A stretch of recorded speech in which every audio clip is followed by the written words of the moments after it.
All know that toilet paper and paper towels is contraband, okay? So don't be shy about giving that. It's okay. Hi guys, welcome back to my channel, Things Tina Does. I'm Tina. Today I want to share with you one of my favorite gift giving ideas, and that is personalized and customized baskets for friends and family and loved ones, okay? Let's just jump right in. I'm going to show you some different ones that I have here. And over here we've got like a little cleaning basket. Like this would be great for somebody that is just starting up housekeeping, or maybe a kid that's going off to college living in the dorm rooms. And you know what? After 2020, we all know that toilet paper and paper towels is contraband. Yeah, it's okay. They will love it. All right. We got some wonderful little soaps here that was just so great. The little dish rags. And look at this, you guys. I want to speak just a moment about this little thing here. This little dish drying mat. I got this at the Dollar Tree.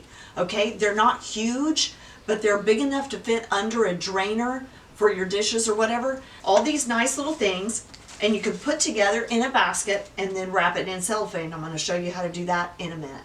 Okay, now over here we've got, look at this. Oh my word.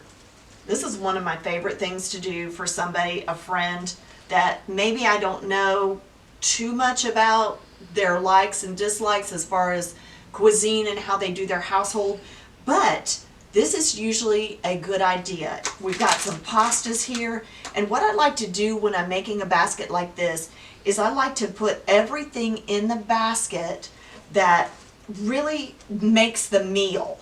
Okay, so pretty much everything that they need to make the meal is in the basket, complete with a bottle of wine from one of my favorite vineyards, Midnight Magdalena, in our area. Oh my word, even if you don't drink wine, you should check them out because the view from that place is stunning.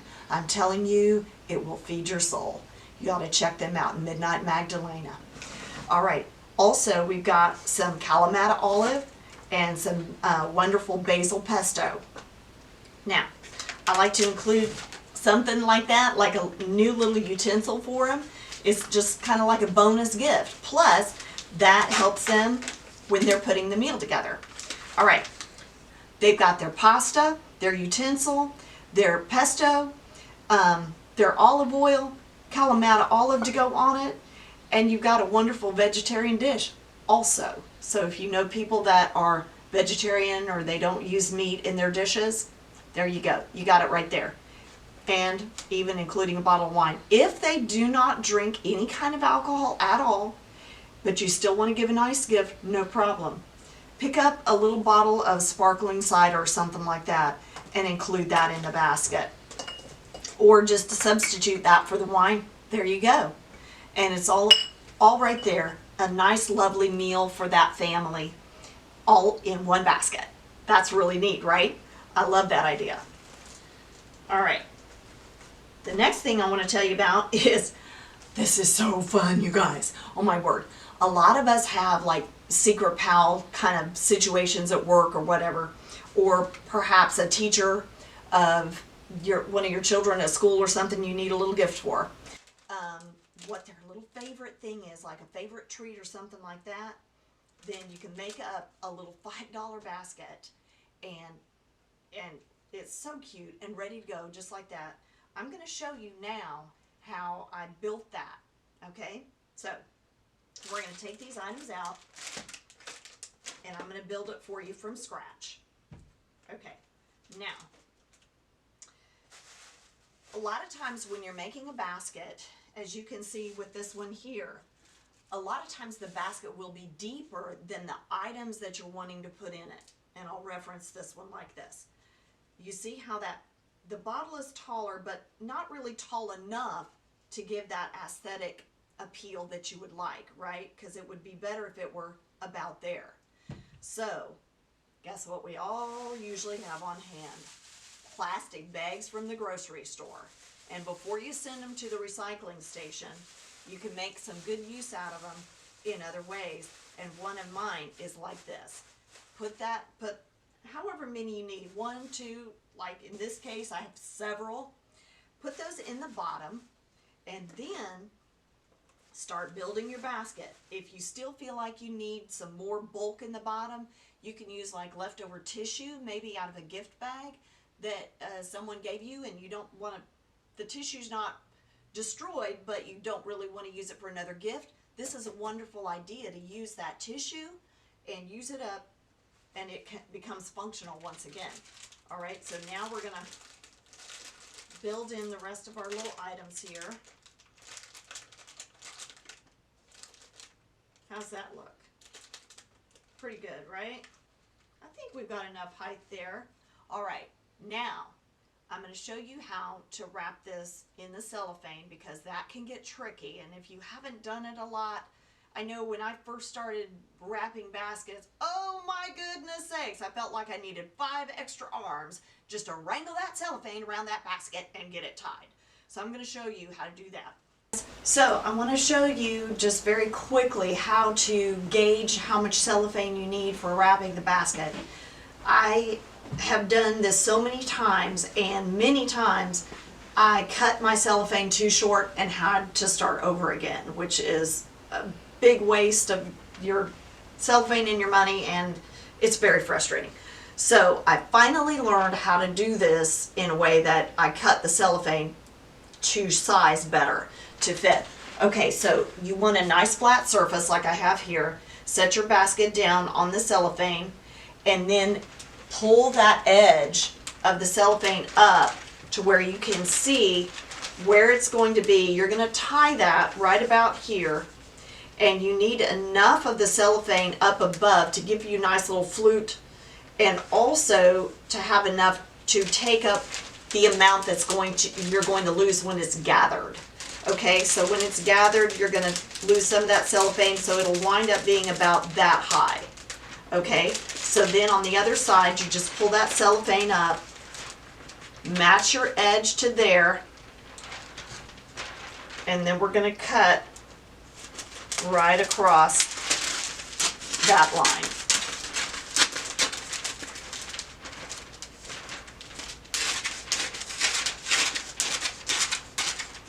Once again, it's hard for me not to stress too much that you've got to make sure that you cut that cellophane long enough. Otherwise, you're going to be so upset with yourself later.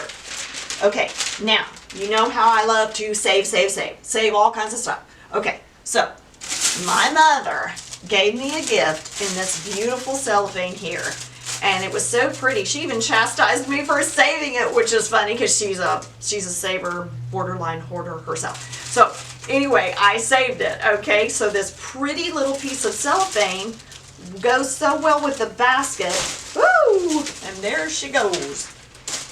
That I wanted to use it in this little gift basket that I have for my little Secret Santa, secret palette work. I thought that would be so pretty, right? With the red on the red. All right, let me make sure my cellophane is still good here. Where it slipped on me, see it slipped too much. I gotta fix that. All right. Now too much. All right, I think that's about got it. There we go. Now, also, save. All those beautiful little snippets of ribbon that come off of gifts that people have given you or things that you've purchased, if they're in good shape, why throw them out? I mean, if they're still good, you can use them. And it's amazing to me how when I save little snippets like that, they just seem to go perfectly with this or that or the other thing that I'm making. Okay, so in this case, I have this beautiful piece of burlap wired ribbon and this little snippet of navy blue ribbon that came, once again, with a gift. So I've double wrapped them here, which is a little bit more of a challenge, but it's really fun when you can do this. And the wire in that burlap ribbon is going to help us be able to do this double wrap a little easier. Okay, just want to make sure our ribbon lengths are about even. That's pretty good there. Sometimes I like to get things really, really precise, and other times I don't want to do that because I don't want it to look so perfect. Sometimes I don't want it to look like, you know, it was manufactured. I want it to have that homemade touch. So just, you know, go with what looks good to you. Cinch that up, just like that. And then from here, you want to decide, do I want a bow? Do I want a knot? Do I want to leave it like it is? When you've got that wired ribbon, you don't necessarily have to tie a knot because that wire is going to keep it in place, right? So from here, let's see. I think I'm just going to do a pretty knot. Once again, that wired ribbon is going to help me place that ribbon just where I want it.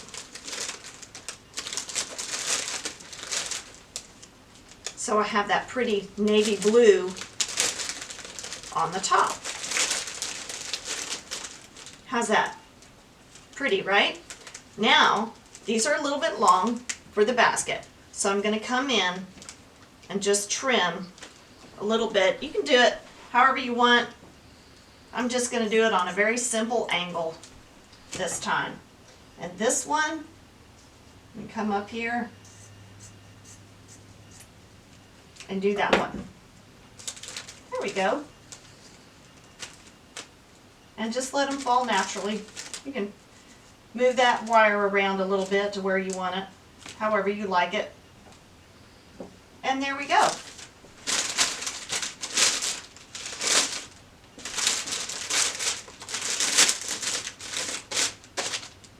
Done. Thanks again for watching, guys, on Things Tina Does. Appreciate you subscribing to our channel. Hit us up with a like and a comment. Any of these things that you're trying, oh, I'd love to know how they're working for you and things that you've had success with or struggles with, either or. All right? Make sure you hit that notification bell. We're uploading 5 times a week, and we'd love to see you again on Things Tina Does. Bye-bye.